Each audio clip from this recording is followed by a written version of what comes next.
Hail, be joyful. I want to share with you a little bit from 1 Peter 2, verse 7 this morning.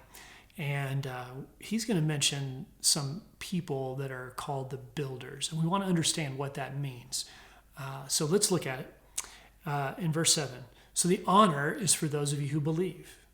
But for those who do not believe, the stone that the builders rejected has become the chief cornerstone. So that phrase, the stone that the builders rejected has become the cornerstone, is something that Peter's pulling forward to prove his point. And it's a reference from Psalm 118. So who are the builders? Well, historically, the builders would have pretty well been known to have been the scribes, the Jewish scribes, those who knew the law the best. They knew the Bible, the Old Testament scripture, the best. And they even called themselves the builders. In this passage, Psalm 118 has a historical and a prophetic sort of sense to it. Historical in the sense that the stone, the original cornerstone, is the root that Jesus comes from, and that is the family of David.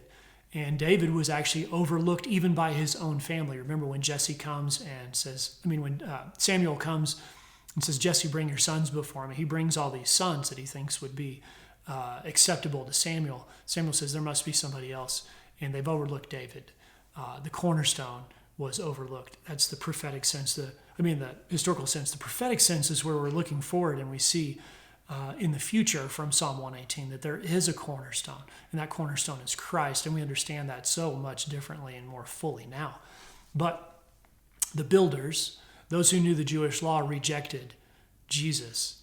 And Peter is really sending a bit of a warning and says, hey, don't be a part of the group that would reject or walk away from the cornerstone, especially when you know who he is. If you're a believer, you have not overlooked the cornerstone. You have believed in the cornerstone.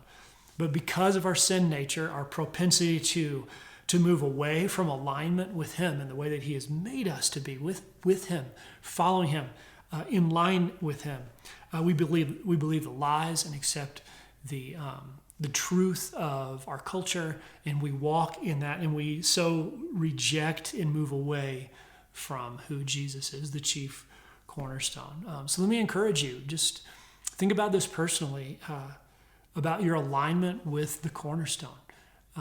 You're able to, maybe you could write down a list of the things that may be pulling you in a direction that's moving you away from that. What are those things?